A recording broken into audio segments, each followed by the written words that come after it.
Lumapit si Victoria.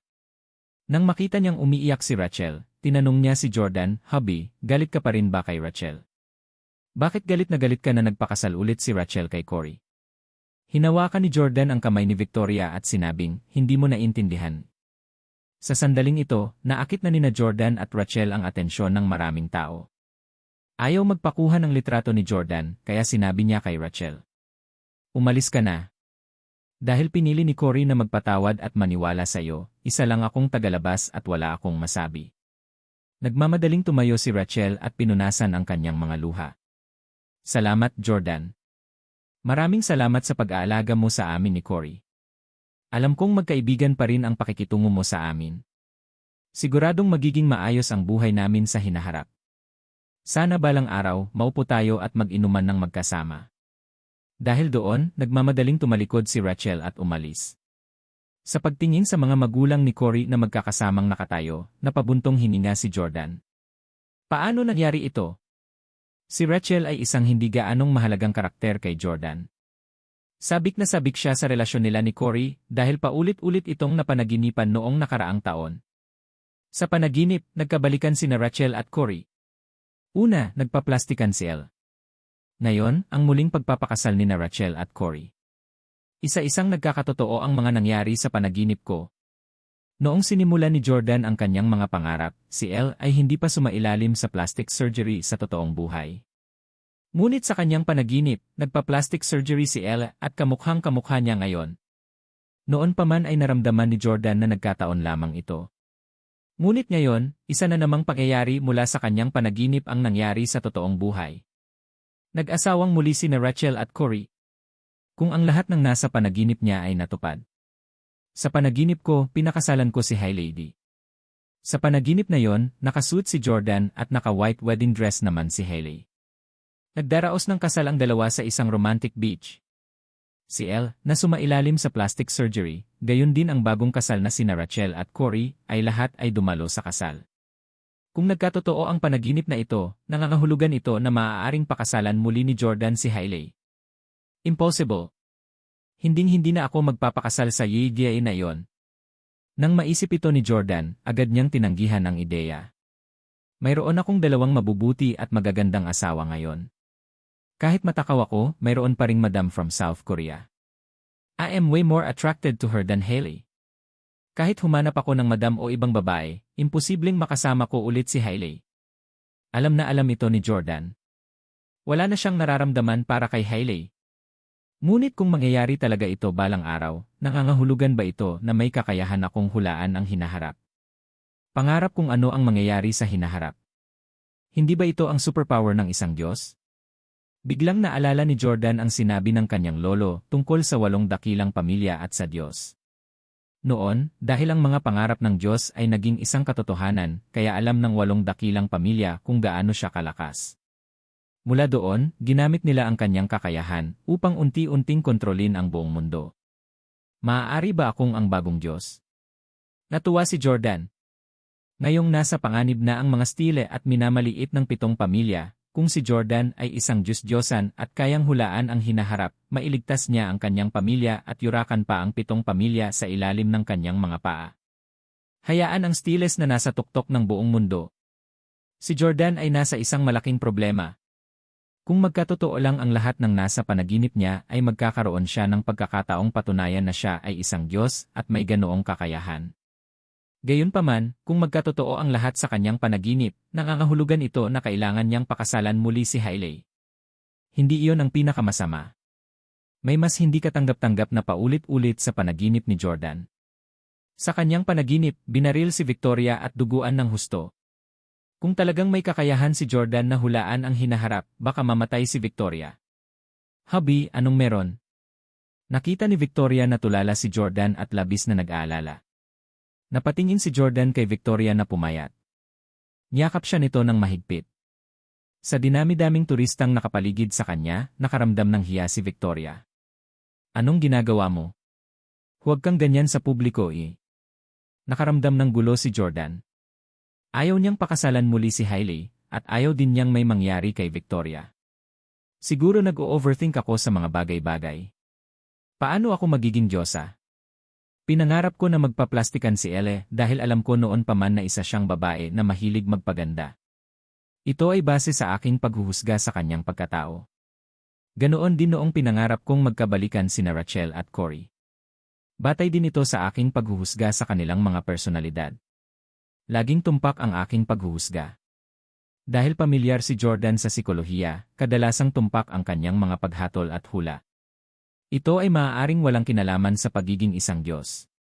Maliban kung hinawakan muli ni Jordan ang kamay ni Hailey, hindi siya maniniwala na siya ang bagong Diyos. Anong problema, hubby? Lumapit din si Lauren at nag-aalalang nagtanong. Ngumiti lang si Jordan at hindi sinabi sa kanila ang mga alalahanin niya. Ayaw niyang mag-alala rin sila. Naku, wala lang. Naisip ko lang na dahil nasa labas tayong tatlo para magsaya, dapat bumisita pa tayo ng ilan pang mga atraksyon. Pagtapos natin sa Olympic National Park, pwede na tayong bumisita sa Palos River Canyon. Masayang tumango si Lauren. Sige, bihira lang tayong lumabas ng magkasama. Mag-enjoy tayo ngayong 2 araw. Hindi natin pwedeng ipaalam kay Chlo na nagsasaya tayo, kung hindi, magagalit siya kapag nalaman niyang hindi natin siya sinama. Haha! Kinabukasan ng hapon. Sina Jordan, Lauren at Victoria ay nag-enjoy pa rin sa pamamasyal sa kabisera nang makatanggap si Lauren ng tawag mula sa kanyang ama na si Stefan. Lauren, nasaan ka? Ayos ka lang ba? Mukhang balisa at hindi mapakali si Stefan. Sagot ni Lauren, Jordan, namamasyal kami ni Victoria. Okay lang ako. Bakit mo tinatanong? May nangyari ba? Sabi ni Stefan, nahuli ang nanay mo kaninang umaga. Bulalas ni Lauren. Ano? Matapos malaman na kinidnap si Marisa, nagmamadaling pinauwi ni Jordan sina Lauren at Victoria. Maya-maya pa ay dumating na sina Jordan at Lauren sa bahay ng lolo ni Lauren. Nandoon ang buong pamilya Howard. Pumasok si Lauren at nag-aalalang nagtanong, Tay, anong nangyari? Bakit inalis ang nanay ko? Sino ang kumuha sa kanya? Umiling si Stefan. Hindi namin alam kung sino yon. Ang bodyguard na namamahala sa pagprotekta sa iyong ina ay nawalan ng malay. Isang lalaki lang ang nakita niya na nakasuit. Tinanong ni Jordan saan siya dinala. Nasuri mo na ba ang mga surveillance camera? Sa kapangyarihan ng pamilya Howard sa kabisera, kahit na mahuli si Marisa, mabilis na mailop ng pamilya ang lokasyon ng suspect at madakip siya. Hindi sila mawawala sa kung ano ang gagawin. Gayunpaman, sinabi ni Stefan, nakita na namin ang mga surveillance camera, ngunit biglang nawala sa surveillance si Marisa at ang mga nakabihag sa kanya. Baka nakaalis na sila sa kabisera. Nagsalita si Martin. Ang mga lalaking kumidnap kay Marisa ay hindi mga ordinaryong kidnappers. Nakaiwas sila sa napakaraming surveillance camera at misteryosong nawala. Siguradong hindi sila ordinaryong puwersa. Kung mapapatunayan natin na nasa kabisera pa rin sila, buong tiwala ako na makukuha natin sila. Ngunit kung naalis na nila si Marisa sa kabisera o sa labas ng bansa, ang pamilya Howard ay walang magawa. Jordan, maaari mo ba kaming tulungan? Bago makasagot si Jordan, malamig na sinabi ni Clarice, kung kahit ang pamilya Howard ay hindi makakaya, paano makakatulong ang isang tagalabas na tulad niya? Ang kanyang bank account ay naka-freeze pa rin sa bansang ito, tama? Tinapunan ni Jordan si Clarice ng mayabang na tingin. Ngayong may seryosong nangyari sa pamilya Howard, wala na siyang panahon na makipagtalo sa kanya. Hayaan mo muna akong tingnan ang surveillance footage. Pinanood ni Jordan ang surveillance footage ni Marisa. Napagtanto niya na nawala siya sa isang clearing. Stealth jet. Kung sumakay si Marisa sa invisible plane, siguradong hindi siya mahuhuli ng mga surveillance camera. Sa mundong ito, ang 8 lihim na pamilya lamang ang may hindi nakikitang mga eroplano. Naisip agad ni Jordan ang pamilya Park na kakaalitan niya lang. Baka si Park Chan-young. Kagagaling lang ni Jordan sa pribadong ospital ng pamilya Park. Nagpasabog siya ng ilang malalaking butas sa ospital at binaril pa niya si Park Chan-young. Sa mga kasanayang medikal ng pamilya Park, hindi sapat ang shot na yon para gugulin niya ang kanyang mga araw sa wheelchair tulad ni Brad. Kahit na ganoon, magiging napakasakit pa rin. Hindi lang iyon, ninakaw din ni Jordan ang mahalagang gamot ng pamilya Park. Bilang karagdagan, si Park Chan-young ay may mga disenyo kay Marisa mula pa noong una. Malaki ang posibilidad na samantalahin niya ang pagkakataong ito para maghiganti kay Jordan.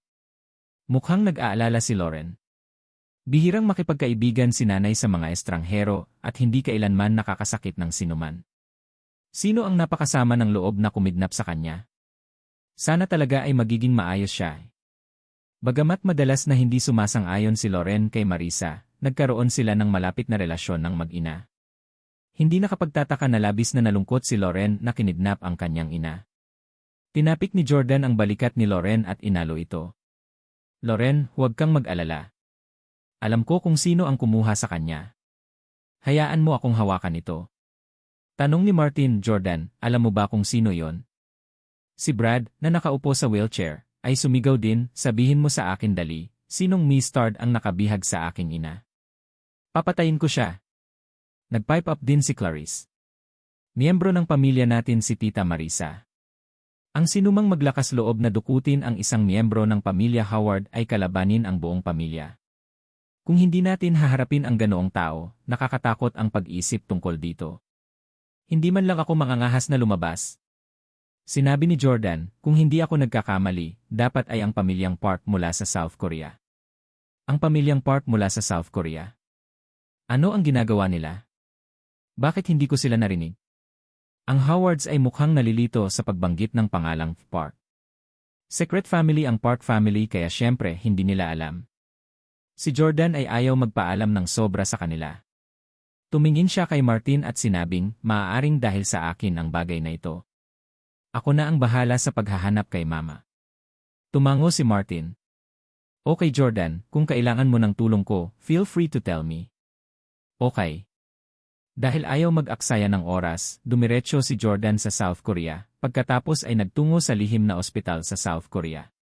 Sa ngayon, naibigay na ni Dragon si Sylvie at ang gamot ng pamilya Park sa pangkat ng medikal na pananaliksik ng Stiles sa England at agad na bumalik. Dragon, ilan ang tao natin ngayon? Tanong ni Jordan. Sumagot si Dragon, 200. Itinuro ni Jordan, lahat pumunta sa ospital. Gusto ni Jordan na ibagsak ang Park Family Hospital ng sabay-sabay at iligtas si Marisa. Gayunpaman, nang makapasok sila sa sirasirang gusali, napagtanto nilang wala na itong laman. Master, sinuri namin ang itaas at ibaba. Walang tao dito at lahat ay inilipat na, sabi ni Dragon. Naikuyom ni Jordan ang kanyang mga kamao. Damn it, ang bilis talaga nilang kumilos. Para sa isang lihim na pamilya, ang pagiging lihim ay napakahalaga. Dahil alam na ni Jordan ang tungkol sa pribadong ospital ng pamilya Park, hindi na ito lihim na lugar. Sa makatuwid, para sa kaligtasan, kinailangan ng pamilya Park na lumipat at iwanan ang lokasyong ito. Damnit ito lang ang lugar na alam ko. Napakahirap na mahanap sina Park Chan-young at Marisa ngayon. Bagamat alam niyang hindi ito magiging madali, inutusan pa rin ni Jordan ang kanyang mga tauhan na patuloy na maghanap ng anumang lokasyon na maaaring maiugnay sa pamilya Park. Nag-atas din siya ng mga lalaki na sumunod sa bawat kilos ni Park Anya. Samantala, sa isang pribadong mansyon sa isla ng Jeju, nakatali ang mga kamay at paa ni Marisa, pinatingkad ang kanyang magandang figura, na bihira sa mga babaeng nasa katanghaliang gulang. Dahan-dahang naglakad si Park Chan-young. Kahit na siya ay nabaril, maaari na siyang maglakad ng walang anumang tulong. Ito ang kapangyarihan ng hinaharap na teknolohiyang medikal. Maraming mga sakit na mukhang napakalubha ngayon ay parang maliliit na karamdaman sa mata ng 8 dakilang pamilya. Pinagmasdan ni Park Chan-young si Marisa at naglaway. Napaka-perpektong babaeng nasa katanghaliang gulang. Mrs. Howard, ikaw ang pinakamagandang 40 taong gulang na babae na nakita ko sa mundong ito.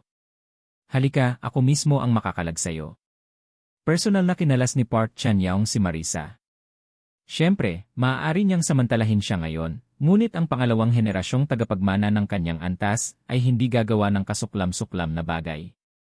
Kumpiyansa siya na hindi na niya kailangang ipagpilitan ang sarili sa sinumang babae sa mundong ito. Mrs. Howard, pwede ba kitang tawaging auntie? Malumanay na tanong ni Park Chan-young. Si Park Chan-young ay nahumaling sa mga aunties. Sa tuwing tatawagin niya ang isang magandang nasa katanghaliang gulang na babae na auntie, siya ay labis na nasasabi. Gayunpaman, hindi maintindihan ni Marisa ang Korean. Bulong ni Park Chan-young sa sarili. Oh, right. Nakalimutan kong hindi pala siya nakakaintindi ng Korean. Malamang nagsasalita siya ng English.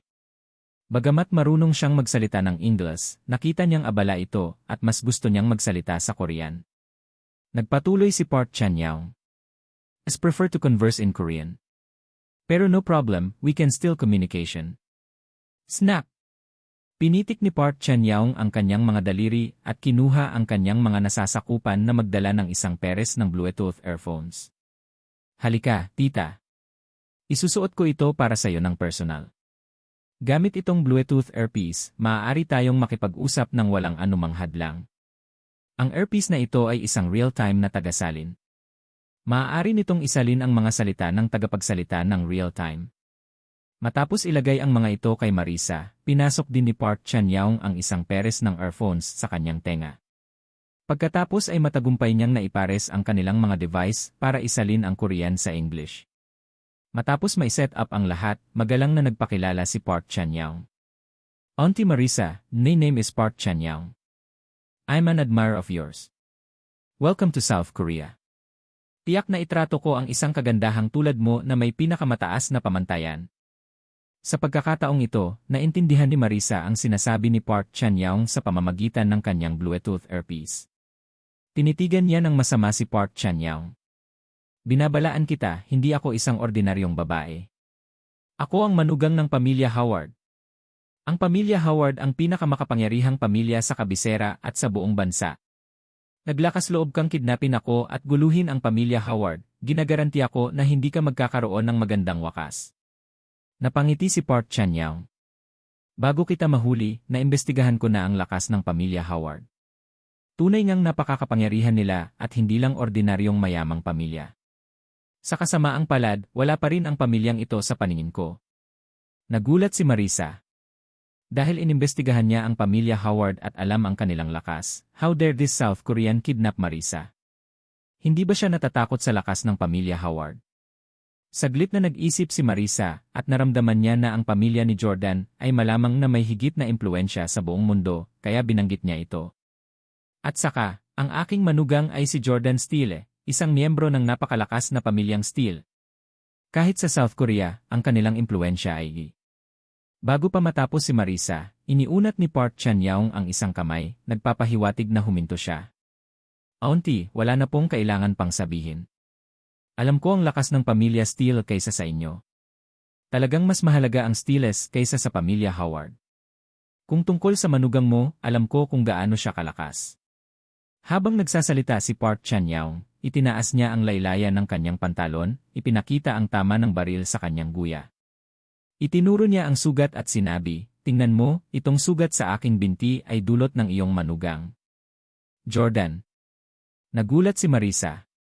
Agad siyang naniwala na siya ay kinidnap dahil sinaktan ni Jordan ang taong ito. Nagmamadaling sinabi ni Mr. Steele, Sir, actually, hindi masyadong maganda ang relasyon namin ni Jordan. Hindi ko talaga siya tinuring na manugang ko. Ipapahiwalay ko lang sa kanya ang anak ko. Kasalanan niya kung bakit kanya sinaktan. Huwag mo akong sisihin. Naniwala si Marisa na nadawit siya ni Jordan at isinumpa siya ng masama sa kanyang puso. Tumawa si Park Chan-young. Auntie, although I hate him, it has nothing to do with him. Actually, without his interference, baka kanina pa kita dinala dito. Ilang sandali lang ay matuklasan na ni Park Chan-young si Marisa. Si Jordan ay manugang ni Marisa, kaya mas naging maingat si Park Chan-young. Kung iba ang manugang ni Marisa, hindi na magdadalawang isip si Park Chan-young. Agawin niya agad si Marisa. Sinabi ni Park Chan-young, Tita, huwag kang kabahan. Inimbitahan kita rito para tulungan kang mabawi ang iyong kabataan at bigyan ka ng mga benepisyo. Snap! Pinitik muli ni Park Chan-young ang kanyang mga daliri at inutusan ang kanyang mga nasasakupan, ipasok siya. Ang kanyang mga nasasakupan ay nagdala ng isang kagandahan. Ang kagandahang ito ay mukhang marangal at pino. Ngumiti si Park Chan-young kay Marisa. Tita Marisa, kilala mo ba kung sino ang kagandahang ito? Napatingin si Marisa sa isang babae na mas bata sa kanya. Hindi niya akalain na kilala siya nito noong una, ngunit habang tumitingin siya sa kanya, mas naging pamilyar siya sa kanya. Kakaiba, bakit parang nakita ko na siya dati? Nataranta si Marisa. Marisa. Dahan-dahang nagsalita ang babae. Kinilig si Marisa at sobrang nabalisa. Masyado siyang pamilyar sa boses na ito. Ikaw si Yvonne. Napatulala si Marisa. Si Yvonne ay mabuting kaibigan ni Marisa at isang mayamang babae sa kabisera. Laking gulat ni Marisa. Balita ko bigla kang nawala kanina. Kaya ka nahuli at dinala dito. Paano naging bata ang mukha mo? Labis na namangha si Marisa sa mukha ni Yvonne. Mukha siyang mas bata ng 10 taon kaysa dati. Tumingin si Yvonne kay Park Chan-young at ipinaliwanag, tinulungan ako ni Mr. Park na makamit ito. Masiglang lumapit si Park Chan-young at sinabing, Tita Marisa, tingnan mo, hindi ba mas bata ng 10 taon ang mukha ni Auntie Yvonne kaysa dati?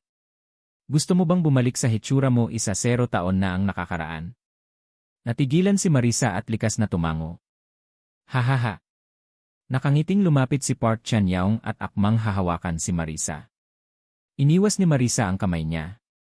Huwag kang magulo. Isa akong babae sa pamilya Howard. Kung kailangan kong magbayad ng ganitong uri ng presyo para magmukhang mas bata, hinding-hindi ko gagawin. Si Marisa ay nagtaksil kay Stefan noon, ngunit iyon ay dahil nakita niya itong nakipag-ugnay muna sa ibang babae. Iyon ang dahilan kung bakit siya ay galit na galit. Bilang isang babae ng pamilya Howard, hindi siya maglilingkod sa South Korea. Sinabi ni Park Chan-young, huwag kang mag-alala. Hindi mo ako paglilingkuran kundi ang aking ama. Ang aking ama ang pinuno ng mundong ito. Maaga o huli, ang buong mundo ay mapapailalim sa kanyang kontrol. Siya ay isang tao na hindi mabilang na mas makapangyarihan kaysa sa iyong asawa. Siguradong magiging napakasaya mo. Yay! Naiinis na sagot ni Marisa. Kahit sino pa ang tatay mo, wala akong interes sa kanya. Binabalaan kita, tiyak na maghihiganti ang manugang ko. Hindi siya upo at walang gagawin. Bilisan mo na lang ako. Kung hindi, kapag nahanap na nila ako, huli na ang lahat para magsisi ka. Ngumuso si Park Chan-young. Tita, sobra ang tiwala mo kay Jordan. Pustahan tayo. Pustahan ako na hindi ka mahahanap ni Jordan bago ka ipadala sa tatay ko.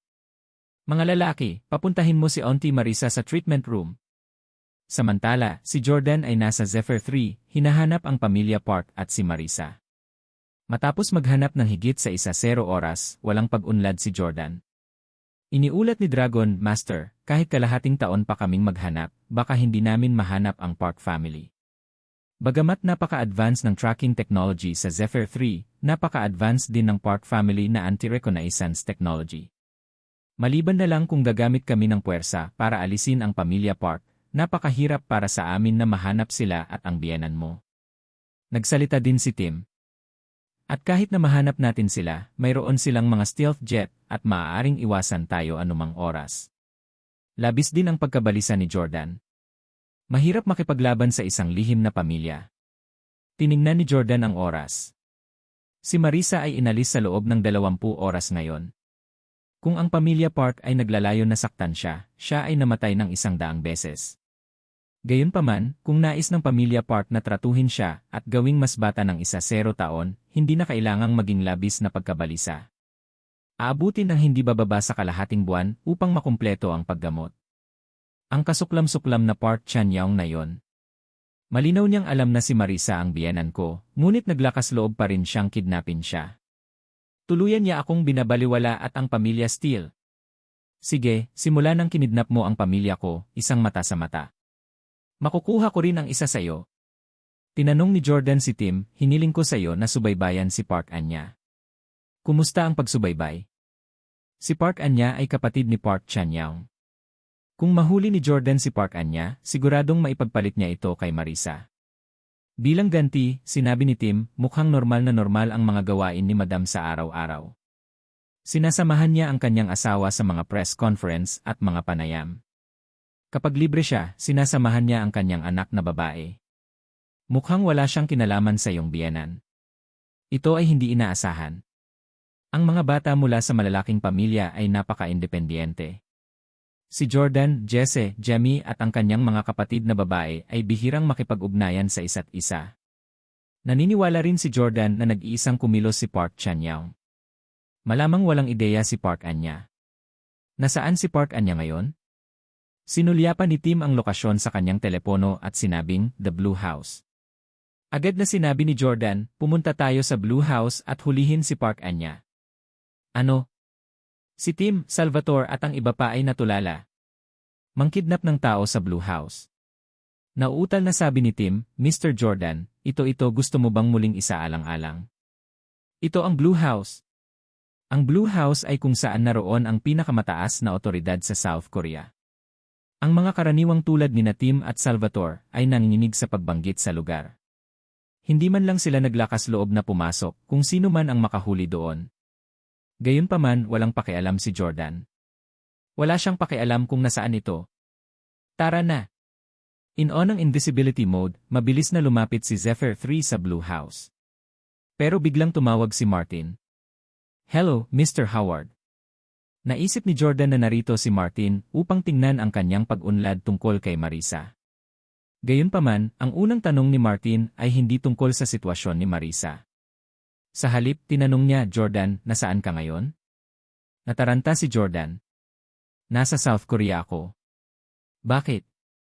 Patuloy na nagtanong si Martin, saan sa South Korea? Hindi naman sinabi ni Jordan na pupunta siya sa Blue House, kaso kinabahan si Martin. Sa hindi inaasahang pagkakataon, nagtanong si Martin, Jordan, pupunta ka ba sa Blue House? Nagulat si Jordan. Paano mo nalaman?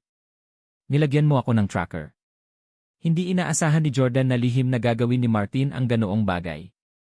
Imposibleng malaman ni Martin na pupunta siya sa Blue House maliban kung nilagyan siya ng tracker. Hindi pa kasi nakakarating si Jordan sa Blue House. Si Jordan ay malapit kay Martin sa lugar ng Howards kanina at madali para kay Martin na magtanim ng isang tracker sa kanya. Sinabi ni Martin, Jordan, huwag kang magalit. Ginawa ko ito para sa iyong kapakanan. Tutal, manugang ka ng pamilya Howard. Natatakot ako na may gagawin kang padalos-dalos. Makinig ka sa akin. Huwag kang manggulo sa Blue House.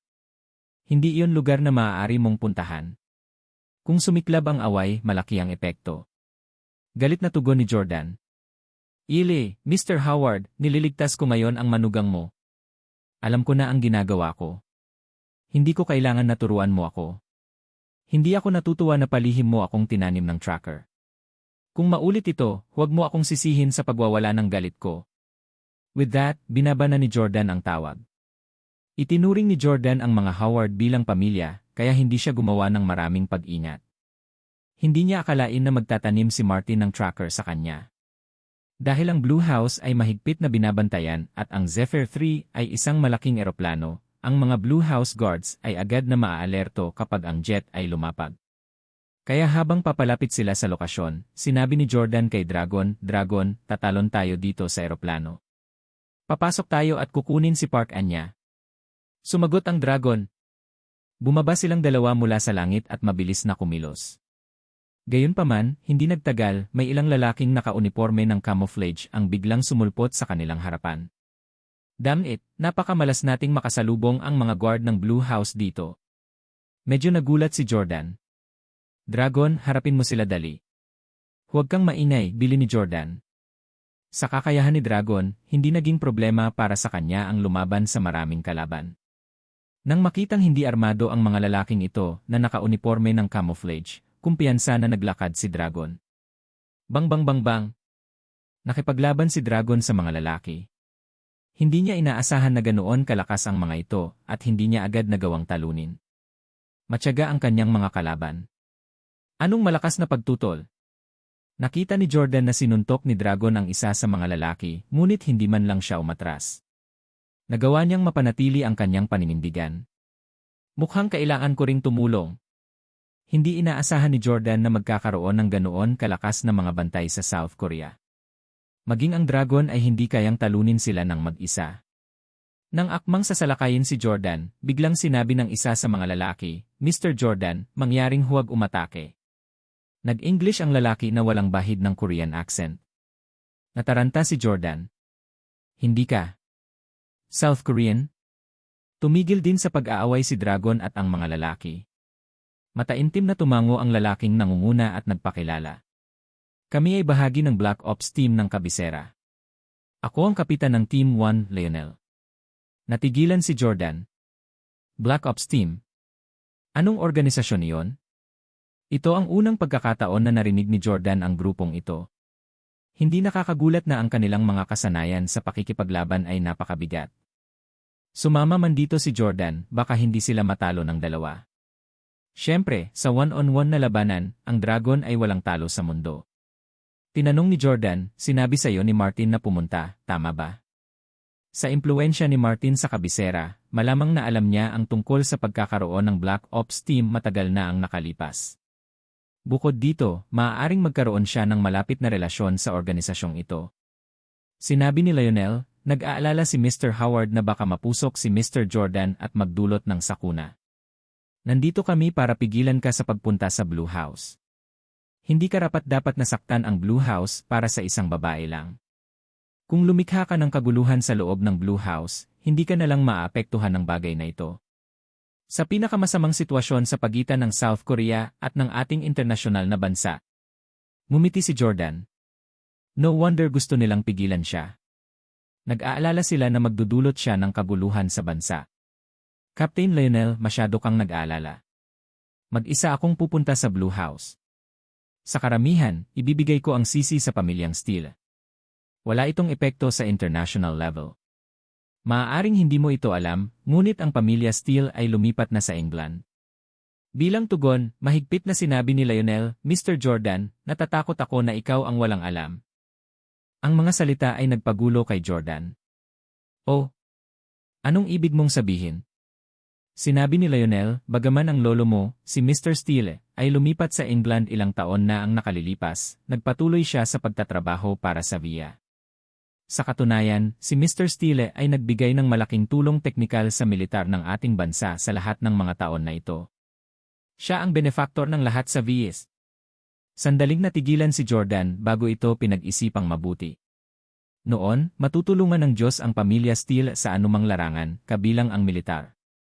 Gayunpaman, ang pamilya Steele ay walang army o military weapons. Bukod dito, upang umunlad sa larangan ng militar, ang isa ay nangangailangan ng maraming pananaliksik at mataas na profesional na mga tauhan. Kung nais ng Steeles na gumawa ng isang pambihirang tagumpay sa lugar na ito, kailangan nilang makipagtulungan sa isang bansa. Natural lang na magtrabaho ang Steeles sa VIA. Ganon din siguro sa ibang pamilya. Ang pamilya Park ay dapat na lihim na tumutulong sa Korean military, habang ang Miyamotos ay dapat na tumutulong sa Japanese military. Sabi ni Lionel, Mr. Jordan, nagkita na kami noong una kang tumuntong sa kabisera. Lalo na kaming nagpunta para makipag-usap sa iyo ngayon. Una, kailangan ka naming pigilan sa pagpasok sa Blue House. Pangalawa, gusto naming humingi ng opinyon mo. Opinyon ko, maingat na tanong ni Jordan. Matagal na siyang lihim na pinagmamasdan ni Lionel at ng kanyang team, ngunit hindi niya ito napansin. Hindi maaaring maliitin ang Black Ops team ng kanilang bansa. Tinanong ni Lionel, kung kukunin mo ang pamilya Steele sa hinaharap, patuloy ka bang mag-aalok ng teknolohiyang militar sa ating bansa? Masasabi ni Jordan na maraming alam si Lionel tungkol sa mga lakas at lihim ng Steeles. Sa pinakakaunti, alam na niya na ang Steeles ay may teknolohiyang militar na nalampasan ang mundong ito sa loob ng maraming taon. Bagamat 20 taon nang patay ang Diyos, malinaw na hindi ibinigay ng Steeles ang lahat ng teknolohiyang taglay nila sa bansa. Kung hindi, ang pamilya Steele ay wala ng anumang halaga. Ang mundo ay hindi na makokontrol ng 8 dakilang pamilya. Si Jordan ay napakaingat at hindi direktang sumagot. Napangiti siya. Bakit mo tinatanong sa akin ito? Dapat mong tanungin ang aking panganay na kapatid. Mula pa noong unang panahon, ito ay palaging ang panganay na anak na lalaki ang nagmamana ng negosyo ng pamilya. Sa hinaharap, si Jess na ang namamahala sa ating pamilya. Nanatiling walang ekspresyon si Lionel. Maraming beses na naming tinanong si Mr. Jess. Oh, anong sabi niya? Na-curious si Jordan. Yumiling si Lionel. Mukhang walang malalim na damdamin si Mr. Jess para sa VIA. Tumanggi pa rin siyang magbigay sa amin ng malinaw na sagot. Nag-aalala kami na kung may mangyari kay Mr. Steele at ang pamilyang Steele ay mahulog sa mga kamay ni Mr. Jess, hindi na makakamit ng ating bansa ang suporta mula sa Steeles. Siyempre mararamdaman namin na nakakaawa. Pero mas nag-aalala kami na susuportahan ng pamilya Steele ang ibang mga bansa. Kaya naman, kumpara kay Mr. Jess, umaasa kami na sa halip ay mamanahin mo ang legacy ng pamilya Steele. Nakapagtataka si Jordan na tinanggihan ni Jesse ang kahilingan ni Lionel. Ano ang iniisip ni Jess? Ngumiti si Jordan. Paano mo malalaman na talagang tutulungan kita pagkatapos kong manahin ang negosyo ng pamilyang Steele? Sumagot si Lionel, ikaw ang apo ni Mr. Howard. Sinabi niya na ikaw ay isang napakatuwid at tapat na tao. Mayroon ka ring malalim na damdamin para sa ating bansa. Siguradong tatayo ka sa amin. Biglang naalala ni Jordan na may kapareho silang pag-uusap ni Martin ilang araw na ang nakalipas. Ito pala ay sinusubukan niyang makakuha ng impormasyon mula sa kanya sa oras na yon. Gusto kong tawagan ang lolo ko. Hindi basta-basta nakikinig si Jordan sa mga salita ng hindi kilalang tao. Hindi ito sinabi sa kanya ng kanyang lolo. Kailangan muna niyang tanungin ang kanyang lolo. Hello, lolo. Jordan, anong problema? May nakilala akong nag-claim na mula sa Black Ops team ng kabisera. Sinabi niya na palihim kaming tumutulong sa VS, tama ba siya? Dahan-dahang sagot ni Charleston, anak. Imposibleng ang internet at gamot lang ang bubuo natin. Ang kapangyarihang militar ang pinagmumulan ng kumpiyansa. Kaya naman, kailangan nating makipagtulungan sa militar ng ating bansa. Ganon din sa ibang pamilya. Tinutulungan din nila ang sarili nilang mga bansa. Ang militar ng China ay suportado ng pamilya Rong at Zheng. Gayunpaman, sa mga nakaraang taon, ang mga pagsulong ng militar ng ating bansa ay lalong naging malinaw. Ang iba pang 7 pamilya, lalo na ang South Korea, Japan at China, ay sinisi ang aming pamilya para dyan. Masasabi ni Jordan na medyo nagalit si Charleston doon. Tanong niya, so, napilitan kaming umalis sa US ng iba pang 7 pamilya. Sumagot si Charleston, tama. Sa isa sa mga magagandang pagpupulong, patuloy nilang pinupuna at sinasaway ang aming pamilya. Wala akong pagpipilian kundi ang lumipat sa England at pansamantalang putulin ang lahat ng pakikipag-ugnayan sa Vinya. Karamihan sa mga big shot sa politika at business circle sa US ay nag-isip na ako ay tumatakas pagkatapos kumita ng sapat na pera sa Via. Hindi nila alam na ang pera na kinita ko mula sa aming mga negosyo sa US ay walang halaga kung ihahambing sa aming mga negosyo sa steel. Noon lang napagtanto ni Jordan kung bakit gustong lumipat ng pamilya Steele sa England at kung bakit sila hinamak at kinukutya sa mga nangungunang bilog ng Asia. Walang ideya ang mga taong iyon kung ano ang ginawa ng mga Steele para sa kanilang bansa. Siyempre, wala silang karapatang malaman ang mga sikretong ito. Lolo, tinanong ako ng mga tao mula sa Black Ops team kung itutuloy ko pa ba ang pagtulong sa kanila sa hinaharap. Paano ako sasagot? Sumagot si Charleston, Jordan, nasa hustong gulang ka na ngayon. Sa hinaharap, kung ibibigay sa iyo ang malaking responsibilidad ng pamilya Steele, ang desisyon ay nasa iyong mga kamay ng buo. Hindi masasabi sa iyo ni Lolo kung ano ang gagawin. Tumulong ka man o hindi, igagalang ko ang iyong pinili. Ganoon din sa iyong kapatid. Tumigil sandali si Jordan bago sumagot. Sige, naintindihan ko. Lolo, ibaba ko muna ang tawag. Pagkababa, hinarap ni Jordan si Lionel. Captain Lionel, bagamat lumaki ako sa ibang bansa, mayroon akong malalim na damdamin para sa Via. Ang dalawa kong asawa ay mula rin sa Via. Kaya't malinaw kong masasabi sa iyo ngayon na kung kukunin ko ang pamilya Steele sa hinaharap, patuloy kong susuportahan ang militar ng US tulad ng ginagawa ngayon ng aking lolo. Nang marinig ito ni Lionel ay tumulo ang luha sa kanyang mga mata. Sabay-sabay na sinabi ni Lionel at ng kanyang mga tauhan, General, sa ngalan ng mga mamamayan ng Athea, salamat. Natigilan si Jordan. Anong tinawag mo sa akin? Sinabi ni Lionel, Ginoong Jordan.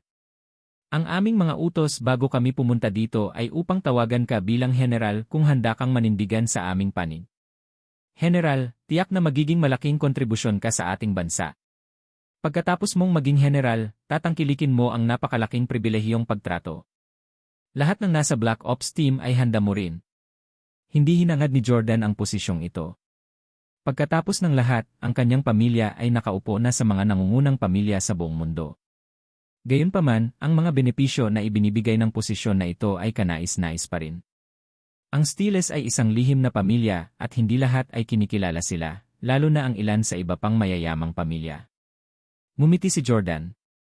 Kung ganoon, maaari bang i-unfrozen ang aking mga bank account sa Via? Medyo nahiya si Lionel at nagmamadaling sinabi, gagawin ko agad ito para sa'yo. Ginagaranti ako na pagkatapos mong bumalik sa VIA, magiging ganap na accessible ang iyong bank account. Tumango si Jordan at nakahinga ng maluwag. Nakakadismaya na hindi niya ma-access ang kanyang pera sa VIA. Dati, walang pera si Jordan na pambayad ng paupahang sasakyan at ang insidenteng ito ay nasaksihan pa ng kanyang anak. Sino ang nagdala ng pera sa kanila sa mga araw na ito? Bilang isang general ng ICS, mas hindi nararapat na pumunta ka sa Blue House para hulihin ang isang tao.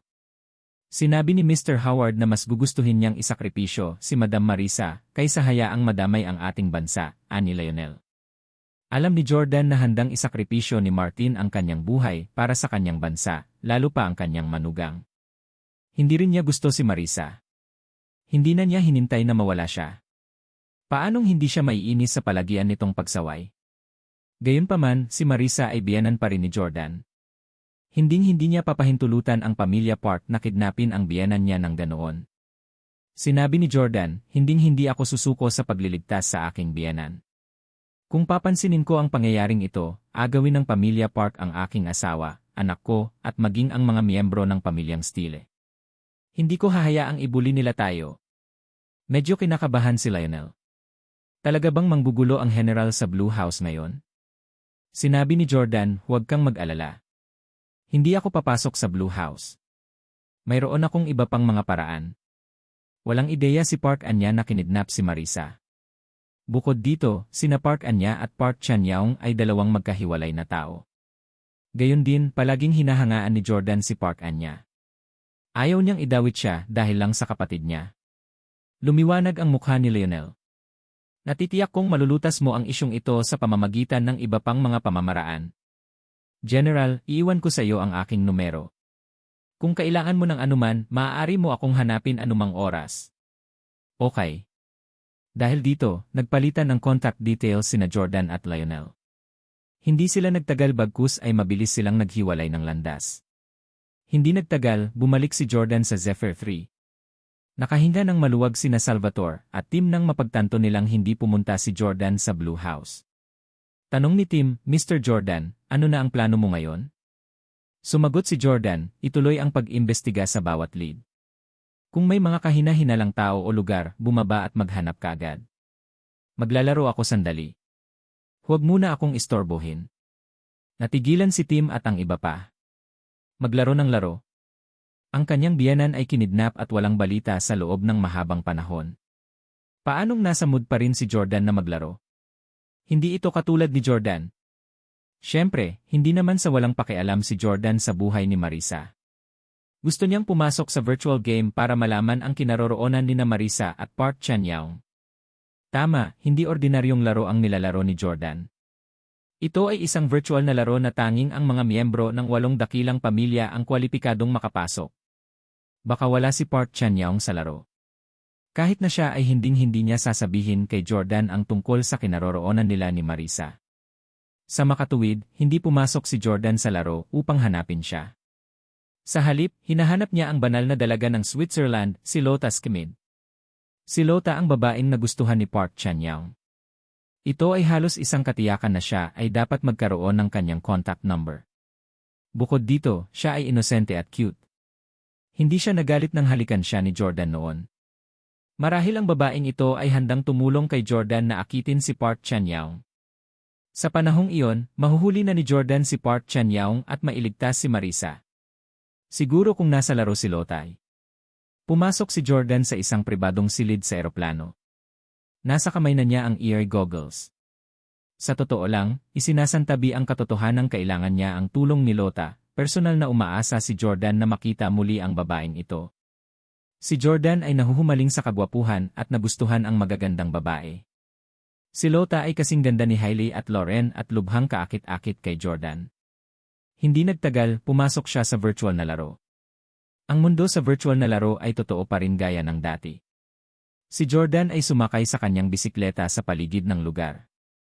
Sa kasamaang palad, wala siyang nakilala. Hoy! Biglang narinig ni Jordan ang boses ng isang babae sa likuran niya.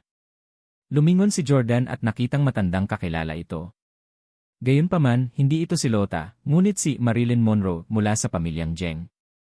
Emil Zheng? Nagulat si Jordan. Hindi niya inaasahan na makikilala niya ito. Ang babaeng ito ay si Marilyn Monroe bilang kanyang avatar at napaka-open-minded sa laro. Hinalikan na niya si Jordan sa unang pagkikita nila. Ayon sa psychological analysis ni Jordan, si Marilyn Monroe ay dapat na isang mahinhin na tao sa totoong buhay, ganap na kabaligtaran sa kanyang avatar sa virtual na mundo. Long time no see, guwapo. Namiss mo ba ako? Lumapit si Marilyn Monroe at umupo sa tabi ni Jordan. Medyo nahiya si Jordan. Si Marilyn Monroe ay masyadong maagap. Ngunit mabilis siyang nakabawi at mumiti. Naman, naalala ko pa yung kiss na binigay mo sa akin nung nakaraan. Talaga? Lalalimin ko ang impresyon mo sa akin.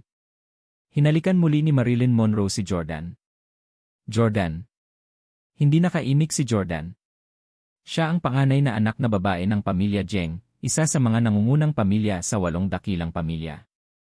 Maaari ba siyang maging medyo malayo? Hindi siya interesadong halikan si Marilyn Monroe dahil ginagamit nito ang imahe ng isang namatay na celebrity. Hindi siya katulad ni Lota na gumamit ng sariling anyo. Sino ang nakakaalam kung ano ang hitsura ni Emma Zheng sa totoong buhay? Marahang itinulak siya ni Jordan palayo at sinabing, Emma Zheng, sandali lang. Hindi nagalit si Marilyn Monroe. Anong problema, honey? Hindi mo na ba ako mahal? Hindi nakaimik si Jordan. Nasabi ba niya na mahal niya siya? Kahit na ang isang online na pag-ibigan ay hindi magiging mabilis.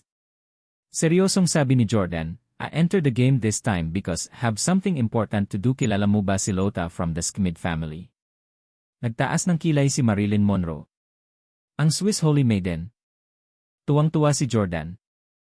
Pamilyar ka ba sa kanya? Saan siya madalas pumunta sa larong ito? Ano ang ginagawa niya? Naiinggit na sabi ni Marilyn Monroe, kaya nahulog ka sa ibang babae. Tumigil sandali si Jordan bago nagpatuloy. Hindi, may importante talaga akong sasabihin sa kanya. Isang buhay ang nakataya, Emma Zheng. Kung alam mo kung nasaan siya, mangyaring sabihin sa akin. Nilaro ni Marilyn Monroe ang kanyang mga seksing kulot. Gusto mong malaman kung nasaan siya? Naman. Kailangan mo akong halikan ng 3 minuto. Okay. Walang pakialam si Jordan kung pangit man itong si Emma Zheng sa katotohanan. Anyway, sa financial resources ng 8 pamilya, kahit hindi maganda ang genes niya, she would still be very well-groomed lady. Makalipas ang 3 minuto. Hindi niya maitatanggi na sobrang humanga siya sa husay ni Emma. Sige, pwede mo bang sabihin sa akin kung nasaan si Lota? Hinaplos ni Marilyn Monroe ang mukha ni Jordan bilang kasiyahan.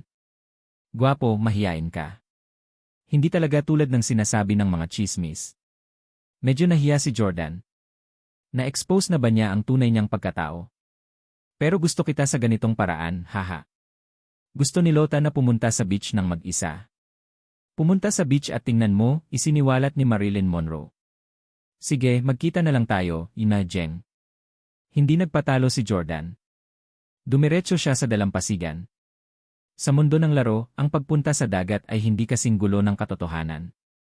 Ilang minuto lang ang biyahe. Lota. Dumating si Jordan sa dalampasigan at tinawag ang pangalan ni Lota habang hinahanap ang lugar. Habang naglalakad, napansin ni Jordan ang isang makapal na tuwalya, isang inuming mojito, at isang cute na pink na laso sa isang puting recliner. May tao dito. Paglingon niya, nakita niya ang isang napakagandang ulo ng batang babae na nakayuko sa tahimik na dagat. Lumalangoy si Lota sa karaniwang estilo ng breaststroke. Hindi nagtagal ay nakarating ang dalaga sa dalampasigan. Naka-pink bikini lang siya at basa ang buhok. With her short hair, it gave off very cute and carefree vibe. Nang makita ni Lota si Jordan, sumilay ang ngiti sa kanyang mukha. Ikaw ba? Tila nakilala ni Lota si Jordan at hindi siya kinasusuklaman. Pinalaki ni Jordan ang mukha ni Lota na natural na maganda. Gayunpaman, ang kanyang figura ay mas mababa kaysa kay Elle. Ito ay figura lamang ng isang napaka-ordinaryong babae. Gayunpaman, ang gayong figura ay tumugma sa pamagat ng banal na dalaga ng Switzerland. Pagkatapos ng lahat, ang banal na dalaga ay nagbigay ng napakalinis at nakahihigit na pakiramdam. Kung masyadong mainit ang kanyang figura, hindi ito magkakatugma sa kanyang aura. Katulad ng mga artista na sina Emma Watson at Zooey Deschanel, mahirap silang ilarawan sa mga sexy roles. Pang-aasar ni Jordan kay Lota. Nabalitaan ko na napaka-explosive ng figure mo sa totoong buhay. Bakit mo ginawa ang sarili mong low-key sa laro? Namumula ng maganda, si Lota ay naging sobrang mahiyain. Tinakpan niya ng 2 kamay ang peking katawan niya sa laro. Nakita ni Jordan ang kanyang mga aksyon na napakaganda. Kung siya ay napaka-konserbatibo sa laro, siya ay magiging mas banal sa totoong buhay. Nakatayo si Lota sa kinaroroonan niya, hindi nangangahas na sumulong. Sinabi niya kay Jordan sa American accented English, "Maaari mo bang iabot sa akin ang tuwalya sa upuan?" Naman. Bahagyang nagulat si Jordan na nagsasalita si Lota ng American accented English sa kabila ng pagiging European. Ngunit hindi na niya ito pinansin at nagmamadaling iniabot kay Lota ang tuwalya na halos kasinlawak ng sando. Ibinalot ito ni Lota sa kanyang sarili na nakatakip sa kanyang katawan. Umupo sina Jordan at Lota. Taimtim na sinabi ni Jordan, "Lota, I have to apologize to you. The last time we meet, I kissed you without your permission. Actually, I'm not that kind of man, and I don't have any intention to disrespect you. That time, I was with Park Chen-young and he was taking advantage of me being in the game to hit me in real life. So, know that you like Park Chen-young, I know that you like to Park Chen-young." Paghihiganti sa kanya. "I'm very sorry." Ngayong kailangan ni Jordan ang tulong ni Lota, kailangan niyang ipaliwanag ang nangyari noon. Gayunpaman, mukhang medyo bigo si Lota. "Oh. Kung gayon, nagsinungaling ka ba sa akin noong sinabi mong pupunta ka sa Switzerland para hanapin ako?" Natigilan si Jordan. Hindi niya inaasahan na itatanong ito ni Lota sa kanya. Hinalikan niya si Lota para maghiganti kay Park Chan-young, kaya natural na kasinungalingan ang sinabi niya tungkol sa pagpunta sa Switzerland para hanapin siya. Gayunpaman, malinaw na naramdaman ni Jordan ang pagnanais ni Lota na hanapin siya nito sa Switzerland. Hindi kaya gusto ng babaeng ito na hanapin ko siya sa Switzerland? Hindi kaya nagustuhan niya ako dahil hinalikan ko siya? Hindi alam ni Jordan kung paano siya sasagutin.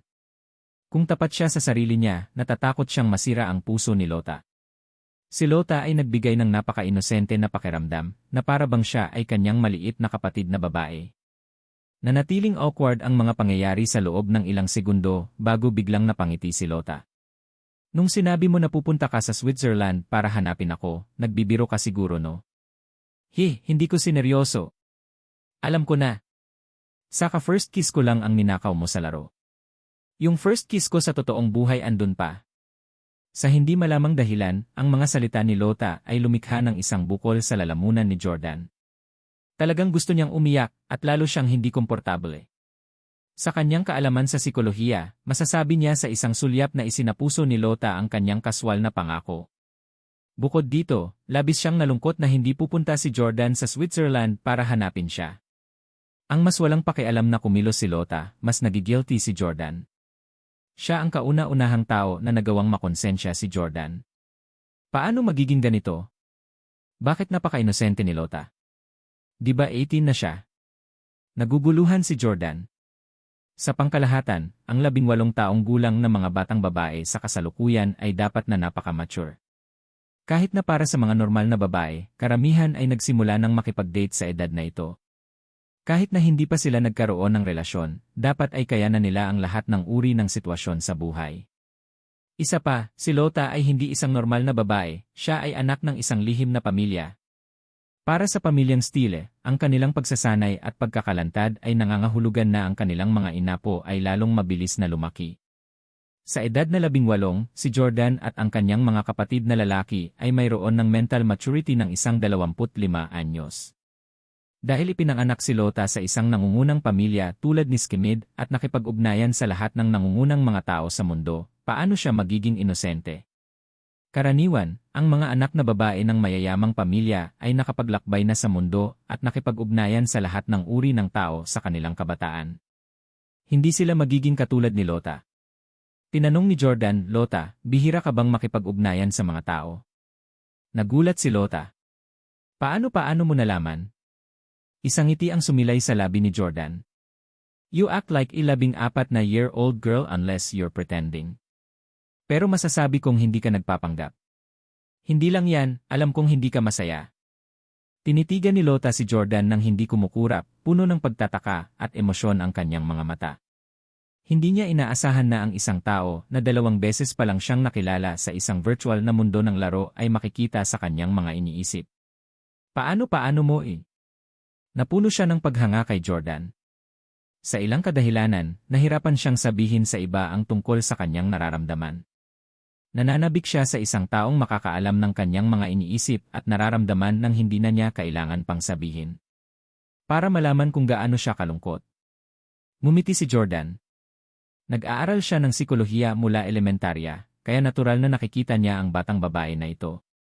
Sa psikolohikal na pagsasalita, ang isang tao na piniling maglaro ng mga video games sa paglipas ng oras sa totoong mundo ay kadalasang hindi masaya sa totoong buhay. Makakahanap lang sila ng kasiyahan sa mga virtual na laro. Gayunpaman, ang gayong mga tao ay kadalasang nasa ilalim ng kahirapan. Karaniwang napakasaya ng mga mayayaman sa totoong buhay. Logically speaking, si Lota ay maaaring lumangoy sa pool ng anumang 5-star hotel sa mundo kasama ang isang grupo ng mayaman at magagandang kaibigan o ang kanyang kasintahan. Lumalangoy ng mag-isa sa isang virtual na laro sa kanyang edad, halatang isa siyang malungkot at malungkot na tao. Nang makita ni Jordan ang humahangang tingin ni Lota, mabilis niyang sinamantala ang pagkakataong ipaliwanag ang kanyang intensyon. Lota, malapit ka ba kay Park Chan-young? Tumango si Lota. Maganda ang pakikitungo sa akin ni Park Chan-young. Madalas niya akong kachat sa laro at sinasamahan niya ako sa paglalakad, pagski at pagsakay. Sa totoong buhay, madalas niya akong pinadalhan ng mga mensahe. Si Park Chan-young ay talagang isang master of time management. Napakaraming middle-aged women ang naghihintay sa kanya sa totoong buhay pero marami pa siyang oras para ligawan si Lota. Sabi ni Jordan, I want to ask you for a favor. Can you help me ask Park Chan-young out? Ha? Hindi maintindihan ni Lota. Paliwanag ni Jordan, to be honest, one of early family members has taken Yili Park Chan-young. I can't find her. Alam kong nililigawan ka niya. Siguradong makikipagkita siya sa'yo kung aayain mo siya. Mukhang problemado si Lota. Kung talagang inagaw ni Park Chan-young ang isa sa mga kapamilya ni Jordan, siya ang mali. Ngunit hindi masabi ni Lota kung nagsasabi ng totoo si Jordan. Bukod dito, mas matagal na kilala ni Lota si Park Chan-young kaysa kay Jordan at mas malapit ang kanilang relasyon. Sinabi ni Lota, I'm really sorry.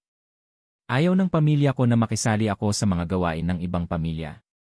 Kung gusto mong yayain ko si Park Chan-young, kailangan kong humingi ng permiso sa pamilya ko. Hindi. Napahawak si Jordan sa kamay ni Lota dahil sa gulat.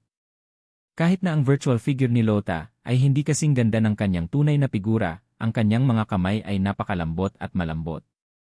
Alam ni Jordan na hindi kailanman papayag ang pamilya Schmid na tulungan siya ni Lota. Ang dahilan ay napakasimple. Ang Stiles ang pinakamasama sa 8 lihim na pamilya at malapit nang ma-kick out. Kahit na gusto ng pamilya Schmid na makialam sa bagay na ito, pipiliin nilang tulungan ang pamilya Park at hindi ang Stiles. Excuse me. Nang makitang namumula na naman ang mukha ni Lota, nagmamadaling binawi ni Jordan ang kanyang kamay. Kakakilala pa lang nilang dalawa, ngunit mabilis ang kanilang pag-unlad. Naghalikan na sila at nag-holding hands. Iisipin ng mga hindi pa nakakaalam na eksperto sa panliligaw si Jordan. Lota, alam kong medyo mahirap para sa'yo na tulungan akong hikayatin si Park Chan-young. Paano ito? Kung handa kang tulungan ako, tutulungan kitang gumawa ng kapalit. Paano na? Nanlaki ang malalaking sapphire na mata ni Lota. Gawin mo ang isang bagay para sa akin, tanong niya. Hindi ko kailangan ng tulong mo. Ngumiti si Jordan at sinabing may katiyakan, hindi kaya mo. Masasabi kong talagang kailangan mo ng tulong. Puno ng kawalan ng magawa ang inosenteng mukha at walang siglang katawan ni Lota. Bilang isang makaranasang tao, paanong hindi masasabi ni Jordan? Parang hindi marunong magsinungaling si Lota. Ngunit ang gusto kong gawin ay napakahirap. Kumpiyansa na sinabi ni Jordan, huwag kang mag-alala. Kahit gaano kahirap, kakayanin ko. Sabihin mo sa akin, ano ang gusto mong gawin ko para sa'yo?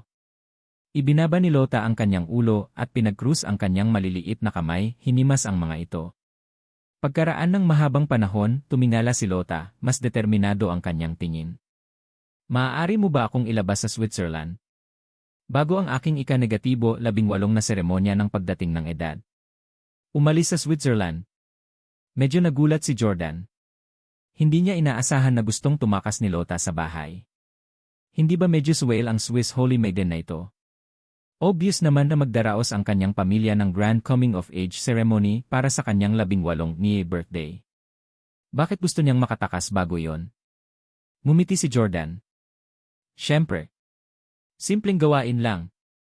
Nanatiling seryoso ang mukha ni Lota. Sigurado ka ba? Pinagmamasdan ako ng mabuti. Ang pamilya ko ay maraming mga hadlang. Natatakot akong idawit ka. Sigurado ka ba talaga? Nagmamadaling sinabi ni Jordan, Hoy, Lota, huwag mong maliitin ang Steelers. I have in my own invisible Zephyr 3 jet. Just tell me the location, I can lay over and pick you without anyone notice. Isang masayang ngiti ang lumitaw sa mukha ni Lota. Talaga? Napakalakas ng iyong invisible plane. Hindi nakaimik si Jordan. Hindi ba't ang pamilyang Skimid ay mayroon ding mga invisible na eroplano? Masyadong bata ka pa para makita ito. Tinanong ni Jordan, nga pala, kailan ang iyong ika-negatibo 18 na seremonya ng pagdating ng edad? Sumagot si Lota, 15 araw mula ngayon. Noong hinalikan ni Jordan si Lota dati, akala niya ay nasa hustong gulang na ito. Hindi niya inaasahan na 17 years old pa lang siya. Sinabi ni Jordan, walang problema. Pagkatapos kong iligtas ang miyembro ng aking pamilya mula kay Park Chan-young, pupunta ako kaagad sa Switzerland. Ipinapangako kong ihahatid kita bago ka magnegatibo 18. Tuwang-tuwang tumango si Lota, hindi man lang napansin na nadulas ang tuwalya na nakatakip sa kanyang balikat. Mr. Steele. Tawagin mo na lang akong Jamie.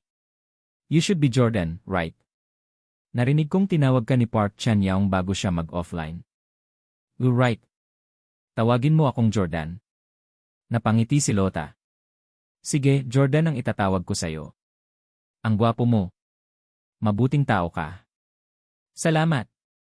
Ngumiti ng mahinhin si Jordan. Salamat sa iyong papuri. Dagdag ni Lota. Jordan, maaari mo bang ipangako sa akin na hindi ko sasaktan si Park Chan-young? Noon pa man ay naging mabuti siya sa akin. Kung magsisinungaling ako sa kanya sa pagkakataong ito at papatayin mo siya, malulungkot ako. Ang maliit na batang babae na ito, si Lota, ay inosente at sinabi ang anumang pumasok sa isip. Kung sinamantala ni Lota ang paghanga ni Park Chan-young sa kanya upang akitin siya at maging sanhi ng kanyang kamatayan, kung gayon si Lota ay magiging isang mamamatay tao. Siyempre, ayaw ni Jordan na maging mamamatay tao ang gayong inosenteng batang babae. Nangako si Jordan, Lota, huwag kang mag-alala. Hindi ko siya papatayin. Gusto ko lang siyang pilitin na ibigay ang biyenan ko. Galing siya sa pamilya Park. Kung papatayin ko siya, magiging kasing ganda ng pagdedeklara ng Steelers ng digmaan sa pamilya Park. Hindi ako magiging walang ingat.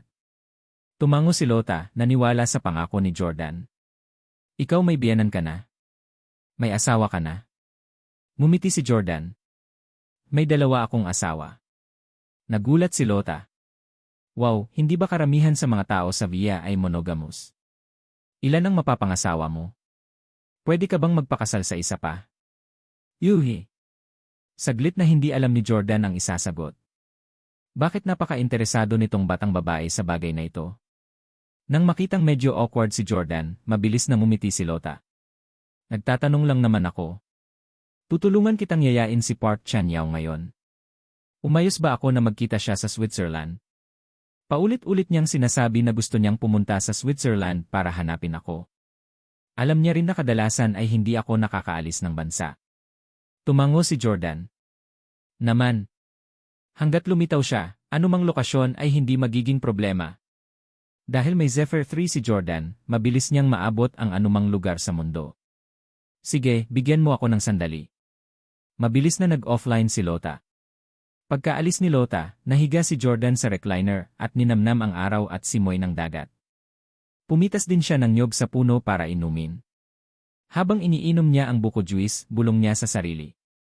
I wonder kung tutulungan talaga ako ni Lota. Mas naging maingat si Jordan. Pakiramdam niya, bilang anak ng isang lihim na pamilya, medyo inosente si Lota. Paano niya mamanahin ang negosyo ng pamilya sa hinaharap? Matyagang naghintay si Jordan. Sa wakas, lumitaw muli ang isang pamilyar na batang babae na nakabikini. Low. Lota. Napatingin si Jordan sa babaeng nasa harapan niya. Halos hindi niya siya makilala. Ang babaeng nasa harapan niya ay may parehong banal na mukha, ngunit ang kanyang figura ay hindi na katulad ng dati. Sa mga sandaling iyon, mula sa pagiging flat-chested si Lota, ay naging makakuha ng 1,000,000 likes sa TikTok. Natulala si Jordan. Para siyang isang krus sa pagitan nina Sofia Vergara at Elle. Kung sa bagay, mas voluptuous pa ang figure niya kaysa kay Elle. Ikaw paano kanyi? Tinuro ni Jordan si Lota at nauutal. Nahihiyang ibinaba ni Lota ang ulo at tumingin sa kanya. Pusta ni Jordan na hindi niya makita ang sarili niyang maliliit na paa. Masyadong malawak ang coverage. Sabi ni Lota, I treat you as only friend.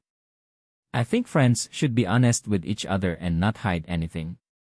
So I adjusted my avatar in the game just now to make it look the same as I do in real life. Nagulat si Jordan. Ano? Ito ba ang figure mo sa totoong buhay? Masunurin namang tumango si Lota. Ang eksaktong sukat. Impossible. Hindi ako naniniwala. Nagdududa si Jordan. Kamangha-mangha ang figure na ito. Paano magkakaroon ng ganoong figure ang isang introvert na babae na tulad mo? Hindi nagduda si Jordan na may mga magagandang babae sa mundong ito, ngunit karamihan sa kanila ay katulad ni Elle. Sila ay walang kabuluhan at itinuring ang kanilang mga katawan bilang isang uri ng kapital upang akitin ang mga mayayamang lalaki. Bilang miyembro ng pamilya Schmid, si Lota ay may walang katapusang pera sa buong buhay niya. Kaya niyang pumili ng kahit sinong lalaki sa mundo. Hindi niya kailangang panatilihin ang kanyang figure sa isang mahigpit na antas. Kung gagawin niya iyon, ito ay magpapatunay na siya ay isang taong may matinding pangangailangan para sa kanyang figura, tulad ng kung paano ang ilang mga tao ay nahuhumaling sa kalinisan. Kung gayon, walang dahilan para magpanggap siyang flat-chested sa laro. Ito ay ganap na kasalungat. Kaya naman, hinuha ni Jordan na hindi dapat ganoon kaganda ang figura ni Lota. Marahil ito ay talagang napakahusay sa totoong buhay, ngunit si Lota ay tiyak na gumawa ng ilang mga pagpapahusay sa laro. Hindi ito maaaring maging perpekto. Mukha namang inosente si Lota. Ito talaga ang eksaktong sukat. Ganito talaga ako sa totoong buhay. Napalunok si Jordan. Kung hindi ito laro, dumudugo ang ilong niya. Gayunpaman, hindi ngayon ang oras para makipagtalo tungkol dito. Dumating si Jordan upang hanapin si Lota upang ayusin ang mga seryosong bagay, hindi para pagdebatehan ang kanyang figura. Sabi ni Jordan, sige, Lota. Nakipag-appointment ka na ba kay Park Chan-young? Tumango si Lota. May appointment kami. 4:00 Swiss time bukas. Nagkikita kami sa Rosengarten Restaurant sa Bern. Napakahigpit ng pamilya ko kaya hindi ako makalabas.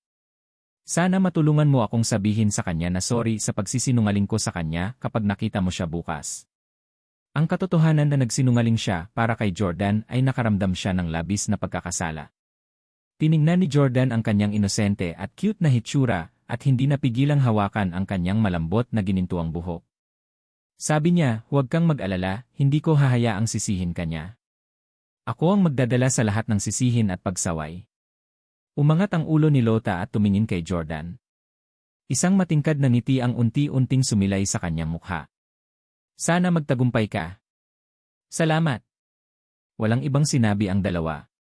Dahil nagkasundo na sina Park Chan-young at Lota sa isang oras at lugar, kailangan niyang umalis kagad. Pumunta si Jordan para maghanda. Kinabukasan, sa Bern, ang kabisera ng Switzerland. Ang Switzerland ay isa sa mga paboritong bansa ng Jordan. Ang Bern ay ang kabisera ng Switzerland at isang napakababang lungsod. Matatagpuan ang restaurant ni Park Chan-young at Lota sa tuktok ng Rose Garden. Mula rito, masilayan nila ang magagandang tanawin ng lumang lungsod ng Bern. 3:30 na ng hapon. Maraming tao ang nakaupo sa mga bakanteng upuan. Walang laman pa ang pinakamagandang upuan dahil na-reserve na ito ni Park Chan-young. Hindi nagtagal, lumitaw ang isang South Korean gentleman sa dining room sa itaas na palapag. Si Park Chan-young iyon. Sa wakas nandito na siya. Sa di kalayuan, nakatutok si Jordan sa kanyang sniper rifle kay Park Chan-young. Bukod dito, nakaayos na ang mga tauhan ni Jordan sa restaurant. Sa ngayon, ang mga panlabas na upuan ay karaniwang napuno ng mga subordinates ni Jordan. Si Park Chan-young ay walang napansing mali. Pagkaupo ay hinangaan niya ang tanawin sa labas at napabuntong hininga. Haha, I love Switzerland. Ang ganda-ganda dito. Hindi ko akalain na imbitahan ako ni Lota. Parang na-move on na rin siya sa wakas. Sa pagkakataong ito, hahampasin ko habang mainit ang bakal at liligawan siya ng parang baliw para pumayag siyang maging girlfriend ko. Palihim na lang lagi ang mga magulang niya. Kahit ang tatay ko ay hindi pa sila nakikilala. Natatakot ako na tutol sila sa pagpapakasal sa akin ni Lota. Pero hindi bale. Napaka-inosente ni Lota. Mabubuntis ko na lang muna siya. Hehemid, after the deed is done. Sa pag-iisip ng banal na mukha at malademonyong figura ni Lota, hindi napigilan ni Park Chan-young na malunok. Sa sandaling ito, sa isang mataas na gusali na 3,000 metro ang layo mula sa open-air restaurant kung saan naroon si Park Chan-young. Gumagamit si Jordan ng isang futuristic high-tech na rifle na mayroon lamang ang 8 dakilang pamilya. Tinutukan niya ang binti ni Park Chan-young. Park Chan-young, AAU. Kakaalis ko lang ng South Korea at inagaw mo ang biyenan ko sa kabisera. How dare you touch my family? How can I let you off? Diretso ang target ni Jordan kay Park Chan-young. Nangako siya kay Lota na hindi niya papatayin si Park Chan-young, ngunit hindi iyon nangangahulugan na hindi niya ito sasaktan. Anuman, sa pamilya Park, na may ganoong advanced na mga medical na kasanayan, ang pagbaril ay parang sinuntok. Ito ay hindi malaking bagay. Nabaril lang ni Jordan si Park Chan-young 2 araw na ang nakakaraan at nakakalakad na siya na parang walang nangyari. Nakaramdam siya ng inis. Hindi pa sapat ang paghihirap ni Park Chan-young. Kaya naman, tinutukan ni Jordan ang binti ni Park Chan-young at muling nagpaputok. Swoosh! Bumilis ang bala sa ere at tumpak na tumagos sa binti ni Park Chan-young. Napasigaw si Park Chan-young na nakaupo sa tabi ng bintana at hihigop na lang sa kanyang inumin sa sakit. Damn it! Who the shoot me? And the same spot where just shot. Sa sobrang galit ni Park Chan-young ay parang gusto niyang magmura ng malakas. Ang sugat niya sa binti ay halos sarado na at ngayon ay binaril na naman. Nang marinig ang putok ng baril, agad na sumugod ang mga nasasakupan ni Park Chan-young para protektahan siya. Gayunpaman, sa sandaling ito, ang mga nasasakupan ni Jordan, na nagkukunwari bilang mga customer, ay mabilis na lumipat, naghahanda na hulihin si Park Chan-young ng buhay. Bang! Bang! Smack! Smack! Ang magkabilang panig ay nasangkot sa isang matinding labanan. Escort boss sa ibaba. Ako na ang bahala dito. Isang matangkad na South Korean ang tumayo sa harap at nagturo sa iba. Napakalakas talaga ng lalaking ito. Siya ay sanay sa parehong baril at kutsilyo. Sinubukan ng isang peres ng mga subordinates ni Jordan na lapitan si Park Chan-young, ngunit ang matangkad na South Korean ay pinamamahalaang harapin sila ng mag-isa. Oh! May expert! Sa isang mataas na gusali sa di kalayuan, medyo na-curious si Dragon habang pinagmamasdan niya ang matangkad na South Korean na kayang makipaglaban sa 1-0 tao ng mag-isa. Napatingin si Dragon kay Jordan. Master, ang isa sa mga subordinate ni Park Chan-young ay mukhang napakahirap pakitunguhan. Nakita na rin ni Jordan ang sitwasyon doon. Bilang isang lihim na pamilya, tiyak na kukuha ang pamilya Park ng mga nangungunang bodyguard sa mundo para kay Park Chan-young. Masasabi niyang gustong makipagkumpetensya sa kanya ang Dragon. Napangiti siya. Nangangati ka na subukan ang kamay mo sa kanya, di ba? Sige na. Bihira kang makaharap ng mga kalaban na karapat-dapat sa'yo. Ngumiti si Dragon at tumango. Paglukso sa hangin, humawak siya sa gilid ng isang helicopter. Napakalayo nito kaya hindi mapakali si Dragon na sumakay ng maayos sa helicopter. Siyempre, ito ay isang ganap na mapanganib na hakbang. Kung siya ay nahulog, siya ay madudurog. Isang makapangyarihang tao lang tulad ng Dragon ang maglalakas loob na gawin ito. Hindi nagtagal, lumipad ang helicopter sa itaas ng restaurant. Bumitiw si Dragon at bumagsak sa lupa. Damn, anong pasukan? Nang makita ng nangungunang bodyguard ni Park Chan-young si Dragon, nasabi niya kaagad na ang taong ito ay hindi isang simpleng kalaban. Hindi nag-aksaya ng oras si Dragon na magsalita. Ito ay isang paghaharap sa pagitan ng mga pamilyang Steele at Park. Bilang nangungunang manlalaban ng pamilyang Steele, tiyak na hindi matatalo si Dragon sa pamilyang Park. Kinuha ang kanyang pistol, binaril siya ni Dragon ng 2 beses. Sanay talaga ang kabilang partido. Nagpagulong-gulong siya sa ilalim ng mesa at naiwasan ang putok ni Dragon. Ang kabilang partido ay walang baril sa kanyang kamay at Dragon ay hindi nais na magkaroon ng isang hindi patas na kalamangan. Itinapon din ni Dragon ang kanyang pistol. Gusto niyang makipagkumpetensya sa taong ito sa hand-to-hand combat. Lumabas ka na! Sinipa ni Dragon ang isang bangkito sa ilalim ng mesa. Ang kabilang partido ay iniunat ang kanyang kanang paa at sinipa ang dumi sa kalahati.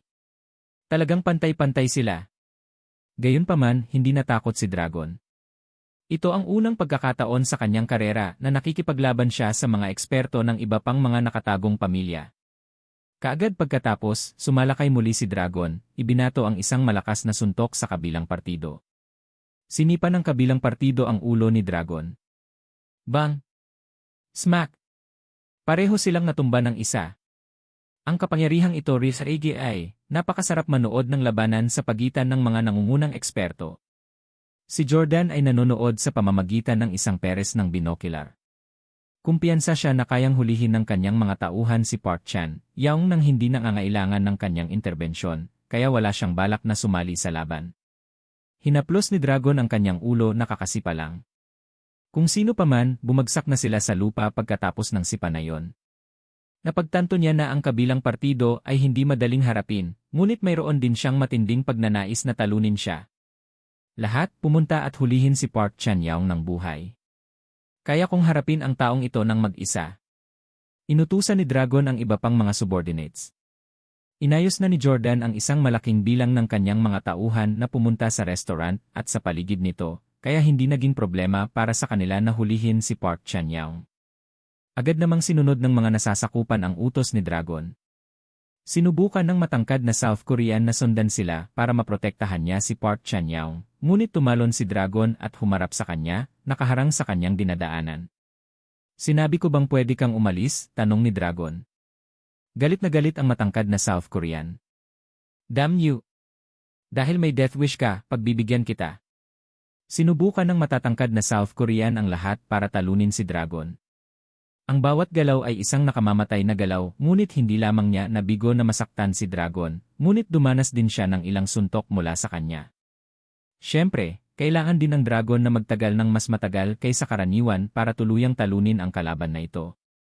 Sa sandaling ito, nakatanggap ng tawag si Jordan na nag-uulat na si Park Chan-yaong ay nahuli. Dalhin mo siya dito. Dinala si Park Chan-yaong at ang kanyang mga subordinates sa Jordan.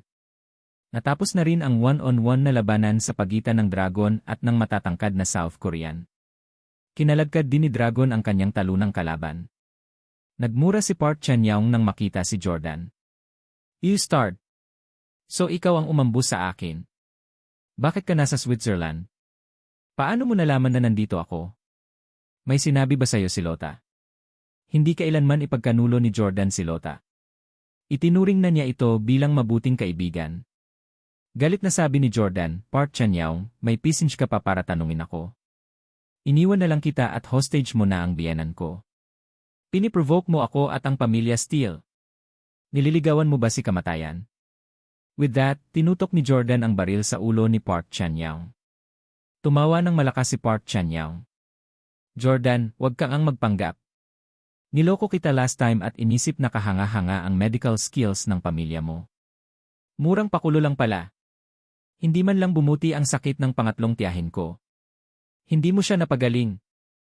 Itinaas ni Jordan ang kanyang paa at sinipa siya. You. Inagaw mo ang kapamilya ko at gusto mo pa akong pagalingin ang pangatlong tiyahin mo. Ano bang iniisip mo? Bilisan mo pa at sabihin mo kung nasaan ang biyenan ko.